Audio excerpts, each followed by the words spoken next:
Greetings, Guardians, my name is Bife here. Today we're going to talk about how another character within Destiny's story reacted to Eris Morn's ascension into the Hive God of Vengeance. Last time we talked about the Drifter, who was quietly confident in Eris's ability to control the power she was collecting. He didn't trust the rumors on the VanNet, he trusted her and her knowledge of the Hive and her ways. This time, however, we're going to tread into some potentially perilous waters diplomatically speaking, given that we're going to talk about the reaction of Empress Keitel to this transformation. There's a lot to unpack about this moment in the lore and what leads to her decision, especially given that Keitel has more reason than most to hate the Hive and anything to do with Savathûn. So for those of you who need a refresher, Keitel's not a fan of the Hive.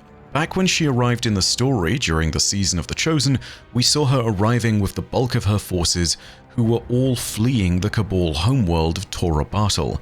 A warlike people such as the Cabal fleeing their own seat of imperial power is a sign of something calamitous indeed, and that calamity took the shape of the Hive God of War, Xivu Arath. But Xivu wasn't actually the one who initiated the Hive's invasion of Torobatl. That was, strangely enough, done thanks to the manifestations of strange manipulations by Savathûn herself. So, Keitel has a lot more reason than most to be displeased with this current turn of events. Let's explain a little bit more about how that happened though, so that you've got the full context. Back in her youth, Keitel was tutored by the Evocate General and Primus of all legions, Umun Arath. She was a powerful Cabal warrior with what could reasonably be understood and gauged as a peerless knowledge of war and tactics amongst her Cabal compatriots. This is the mentor who taught Keitel how to fight, how to be a pilot, and how to be a leader. She would assist both Keitel and Ghaul in the act of overthrowing Emperor Callus and ushering in the age of Dominus Ghaul.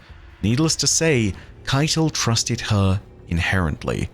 After Ghaul's death, one day Keitel entered Umun Arath's chambers and saw that she had gone mad with Hive power. She was even looking at a Hive thrall, stating that this is the future of what the armies of the Cabal Empire could be, something that does not fear pain and something that does not fear death. From that moment, Keitel by decree would see that the Evocate General was removed from the ruling Cabal Council.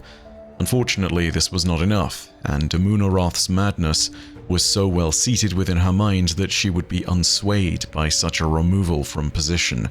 And, at this moment, there was little that could be done to avert the fate of all Torobatl, as it headed down the path of destruction that had been paved by gods beyond their comprehension, and by one ruler who would have to make a terrible decision in but a single moment. One day, in the weaponsmith district of the Cabal capital, Savathûn saw her plans come to fruition, and gifted unto her sister, the Hive God of War, a world rich in the bounty that would be war, a warlike people ready for slaughter, one found in a moment where they were relatively leaderless, as Keitel had not yet ascended the throne. In this moment, the Cabal Empire met its match. It was Torun, one of Keitel's advisors, that alerted her to the spectacle. "In the square," she said, her deep voice laced with concern. "I've never seen anything like it." Keitel went immediately. In the central square of Torobatl's weaponsmith district, a bright green flame licked the air. Umun Arath stood against the blaze, naked but for a waist wrap, in the custody of two guards. Her hide was carved with strange, crude symbols. When she saw Keitel arrive, she threw her head back and laughed.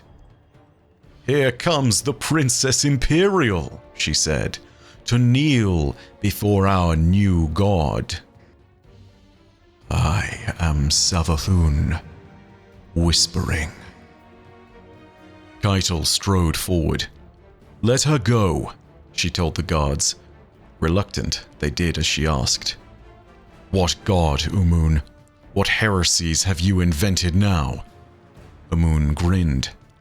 "The god of war," she said, and the earth trembled beneath them.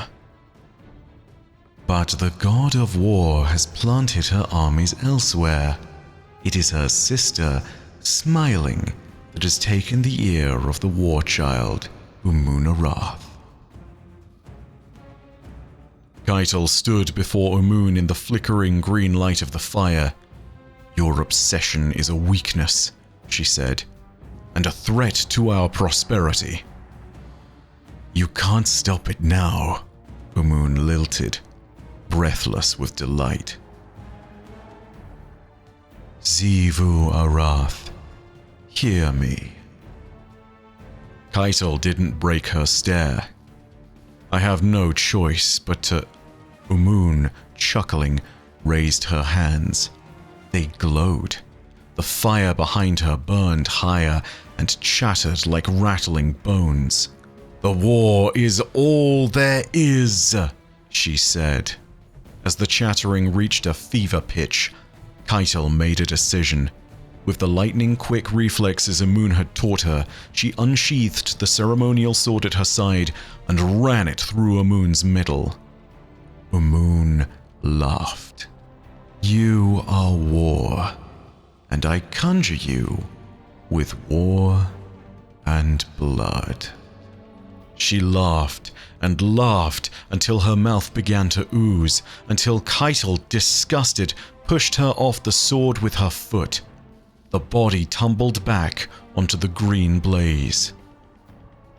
"A gift for my favorite sister." As the fire consumed the corpse, a gargantuan portal opened in the sky. This moment is one of the truly defining acts of the history of the entire Cabal people.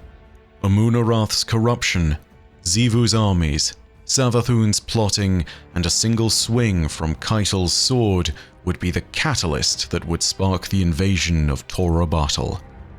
Even past this point, with the knowledge of all that the Hive have done, Keitel still has further reasons to distrust the Hive, no matter what brood they come from. Xivu Arath might have invaded her homeworld, but Savathun was the one who laced Umunarath's ears with prophecy and promises of a grand new Cabal army, a new god to worship, one who was war incarnate. Empress Keitel has had a fair number of moments where her and her forces have had to tangle with the Lucent brood. She is well aware of their power and of their trickery. So, for the moment, it would have seemed like a terrible thing for Ikora Rey to have to do. To break the news to the Empress must have been stressful. But regardless, the bonds of the coalition that bound them together forced them to communicate the plan with their allies. And so Ikora Rey would approach the Empress via comms. This conversation is recorded in the Acroamatis Sparrow. Its lore tab reads as follows. Ikora took a deep breath to compose herself. She had been dreading the conversation she was about to initiate. She ran through all the anticipated objections and corresponding de-escalation tactics in her mind. It was important to keep the situation in hand at any cost. Once she had steeled herself, she nodded to her ghost, Aphirkus, who engaged the hollow projector. A moment later, the bust of Empress Keitel illuminated Ikora's office. Even translucent and digitized, the Empress was an imposing figure. With a steady voice and unwavering gaze, Ikora detailed the Vanguard's plan to resurrect Savathun in exchange for the knowledge of how to breach the Witness's portal. Once she finished, Ikora braced for the Empress's fury. Instead, she was met with pensive silence. When Keitel finally spoke, her tone was measured. There was a time, not so long ago, when the Witch Queen's resurrection would have seemed like a betrayal. Ikora held her breath. But after working with Eris aboard the Leviathan, after speaking with Gaul, the Empress lowered and shook her tusks, a gesture of uncertainty. I must accept that the ways of light and dark are beyond my reckoning. Keitel raised her tusks once again and hardened her voice. I trust Eris Morn as I would my own Mythkeeper. If the Vanguard agrees that this is the only way to stop the Witness, then so be it. My legions will not stand in your way. "My thanks, Empress," Ikora replied, with obvious relief. "Besides," the Empress concluded, "if this plan brings me one step closer to crushing Xivu Arath's skull, then it has my blessing." I think if we've learned anything over the years, it's that Keitel represents a more pragmatic sort of Cabal leader. She has gone on a significant journey as she's worked to overcome her blunt and headstrong nature as a Cabal, and in doing so she has honed herself into one of the finest leaders her people have ever known. But even that was not enough to prevent the Witness from linking with the Veil. It was not enough to buy time so that we could stop its plans. It was Keitel who first declared that we had lost in the moments when we failed to shoot down our ghost. She now knows, as well as anyone else, the stakes of our mission and our failure. She understands that the plight of the Cabal means nothing should the Witness not be stopped. Perhaps then her blessing for Eris Morn to go down this path is not so surprising. It's also worth remembering that Eris and Keitel worked closely through a period of intense adversity during their times on the Leviathan in the Season of the Haunted. Eris helped the Empress to reach a place of acceptance and resolve, where she could more intently command the Cabal people, knowing that she had earned her place as its leader, understanding that her resolve was the reason they had all survived. That trust that Eris and Keitel built from this moment is clearly strong. Strong enough that Eris Morn now stands amongst the ranks of those that Keitel would trust. A rare honor indeed. Keitel may not like this plan, but she will allow us to conduct it. More importantly, there is one key benefit to her and her people that it now presents. If it works, it'll hurt Xivu Arath. The forces of Torobatl and the Cabal Empire will have a much easier time retaking their homeworld from the Hive if they don't have to contend with the Hive God of War at full strength, unchallenged, and with forces unblemished by battle. By sapping the power of Xivu Arath here, we have the chance to make a real impact on the system and the wider universe. We not only allow ourselves a reprieve from Xivu's aggression, we not only allow ourselves to disrupt the Hive forces, but we build a future path for the Cabal to start thinking about retaking Torobatl and what it might cost. We have the chance to help another people who have been laid low by the Hive, and if this does succeed, we will buy them a crucial victory on their homeworld. Regardless, the worst-case scenario has been avoided altogether. The Coalition is still fragile in certain regards, especially in this back-foot position that it finds itself in. If Keitel and her forces had disliked this plan entirely and had seen it as a reason to call the Coalition leaders traitors, then the Coalition itself might have been broken entirely. And thus, it's certainly one of those moments where you can understand Ikora's unease. Luckily, that has not happened. For now, the Cabal are holding steady as our allies. But that's all from me for now.